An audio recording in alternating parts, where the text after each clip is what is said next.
Hello student पिछले video में हमने मुहावरे और लोकोक्तियों के बारे में जाना और समझा, है ना। हमने पढ़ा कि मुहावरे और लोकोक्तियों में क्या डिफरेंस है। आज हम पढ़ेंगे अनुच्छेद लेखन, है ना। आई होप सभी बच्चे जानते हैं अनुच्छेद लेखन के बारे में। पिछली कक्षाओं में हमने पढ़ा भी है और समझा भी है। आज हम अनुच्छेद लेखन को रिवाइज करेंगे। ओके, तो अनुच्छेद लेखन क्या चीज़ है? किसी विषय पर वैसे जो अनुच्छेद है ये निबंध का संक्षिप्त रूप होता है। ओके, अनुच्छेद शब्द अंग्रेजी भाषा के पैराग्राफ का हिंदी पर्याय है। यह निबंध का संक्षिप्त रूप तो होता है। अनुच्छेद लेखन जो है वो अंग्रेजी भाषा के पैराग्राफ जो है उसका पैराग्राफ शब्द का हिंदी है। ओके, किसी विषय पर सीमित शब्दों में अपने विचार व्यक्त करना अनुच्छेद लेखन कहलाता है। किसी भी विषय पर जो भी टॉपिक होता है उस पर अपने विचार को व्यक्त करना अनुच्छेद लेखन कहलाता है ना। इसमें एक ही भाव या विचार पर व्यक्त प्रस्तुत किया जाता है। देखते हैं इसकी कुछ विशेषताएं हैं। फर्स्ट नंबर पे है अनुच्छेद किसी एक भाव अथवा विचार पर आधारित होता है। ओके, ये जो अनुच्छेद होता है ये किसी एक ही विचार पर या एक ही टॉपिक से रिलेटेड होता है और इसमें जो टॉपिक दिया गया है उसी के बारे में संपूर्ण विचार व्यक्त किए जाते हैं। ओके, उसके बाद में सामान्यतः अनुच्छेद लेखन में मुख्य विचार अंत में दिया जाता है। अनुच्छेद एक स्वतंत्रता पूर्ण रचना है जिसका कोई भी वाक्य अनावश्यक नहीं होता। यह एक अपने आप में पूर्ण और स्वतंत्र होता है ना, और इसका हर एक पॉइंट इम्पोर्टेंट होता है।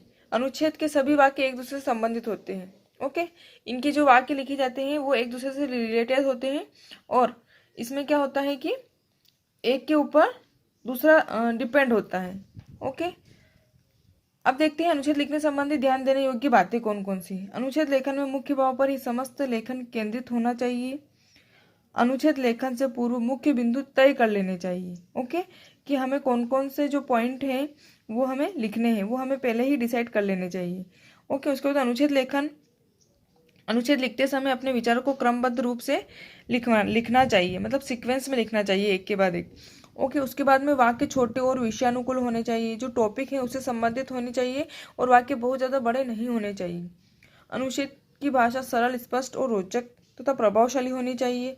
अनुच्छेद लेखन में एक ही बात को दोहराना नहीं चाहिए। हमें बार बार वही बात नहीं लिखना है। ओके, एक ही बात को दोहराना नहीं है, बार बार हर बार अलग अलग लिखना है, अलग अलग वाक्य लिखना है और उससे छोटे छोटे और स्पष्ट लिखना है। ज़्यादा बड़े बड़े वाक्य नहीं लिखना है। अनुच्छेद लेखन में अनावश्यक वर्णन नहीं करना चाहिए। जो ज़रूरत है, जो जरूरी बातें हैं वही हमें अनुच्छेद लेखन में लिखना चाहिए। अनुच्छेद लिखते समय व्यर्थ के उदाहरण से बचना चाहिए। हमें बहुत ज़्यादा या बहुत बड़ा अनुच्छेद नहीं लिखना चाहिए। हमें निबंध से छोटा अनुच्छेद लिखना चाहिए और जो उदाहरण है उनसे बचना चाहिए। बहुत ज़्यादा या बड़े बड़े उदाहरण हमें नहीं देना चाहिए। अगर हमें आवश्यकता लगे कि यहाँ पे उदाहरण देने की बहुत ज़्यादा ज़रूरत है या आवश्यकता लग रही है तो हम छोटे उदाहरण दे सकते हैं। ओके, पूरे अनुच्छेद में एक रूपता होनी चाहिए। अनुच्छेद लेखन में शब्द सीमा का ध्यान रखना चाहिए। ओके, तो ये इसकी विशेषता है और जो संबंधी अनुच्छेद लेखन संबंधी जो ध्यान देने योग्य बातें हैं वो हमें ध्यान में रखकर अनुच्छेद लिखना चाहिए। ओके, अब देखो अनुच्छेद के उदाहरण। यहाँ पर श्रम का महत्व एक अनुच्छेद दे रखा है और शिष्टाचार एक अनुच्छेद दे रखा है। तो आपको अपने बुक में ये जो अनुच्छेद दे रखे हैं इनको पढ़ना है और समझना है। ओके, अब देखते हैं आओ करें 11। आप सभी विद्यार्थी मित्रता के गुण से अवश्य परिचित होंगे, है ना। सभी जानते हैं मित्रता के बारे में।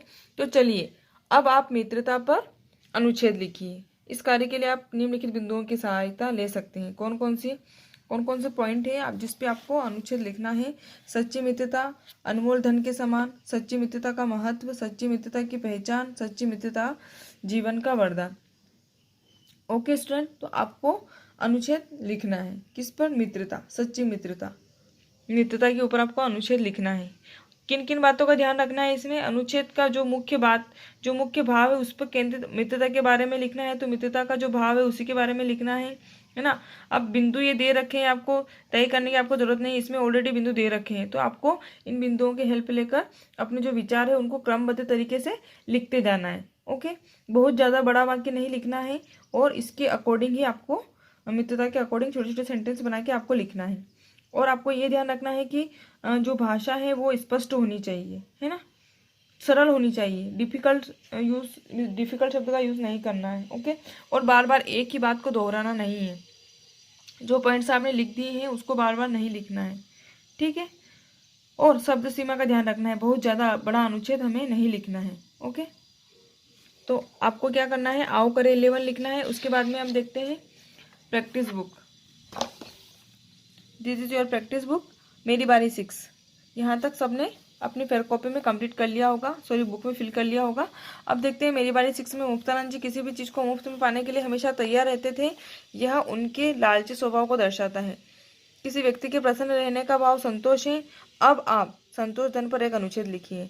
ये आपका होमवर्क है, आपको संतोष धन पर भी अनुच्छेद लिखना है। इसमें भी आपको पॉइंट्स दे रखे हैं, तो इनकी हेल्प लेके आपको कंप्लीट करना है अनुच्छेद। आप अनुच्छेद को लिखने के लिए निम्न के शब्द प्रारूप की मदद ले सकते हैं, जैसे संतोष धन क्या है, संतोष धन की आवश्यकता, जीवन में संतोष का आधार। ये आपको होमवर्क में करना है। और मेरी बारी 7, ये भी आपको होमवर्क में करना है। इसमें अपठित गद्यांश दे रखा है, इसको पढ़ना है और क्वेश्चन के आंसर आपको लिखने हैं। आप चाहे तो अपने बुक में यहाँ पे लिख सकते हैं इसके आंसर। निम्नलिखित गद्यांश को पढ़िए और पूछे गए प्रश्नों के उत्तर दीजिए। ओके, तो ये आपको करना अपनी बुक में। तो मैं आपको अभी PDF सेंड कर रही हूँ, तो सब अपनी बुक ये कॉपी में लिखना है अनुच्छेद आपको। और जो ये दे रखा है अपठित गद्यांश, इसके आंसर आपको सामने ही फिल करना है। ओके, ये दोनों आपका होमवर्क है। अनुच्छेद ये होमवर्क है और ये भी होमवर्क है। ओके, और ये जो बुक का होमवर्क है, ये जो बुक का है, ये आपको अपनी फेयर कॉपी में लिखना है, मित्रता वाला अनुच्छेद। ओके, और जो बच्चे कॉपीज कंप्लीट नहीं कर रहे हैं उनको मार्क्स नहीं मिलेंगे। जिन बच्चों ने कॉपीज कंप्लीट कर ली हैं वो मुझे PDF बनाकर आज शाम तक सेंड करेंगे। ओके।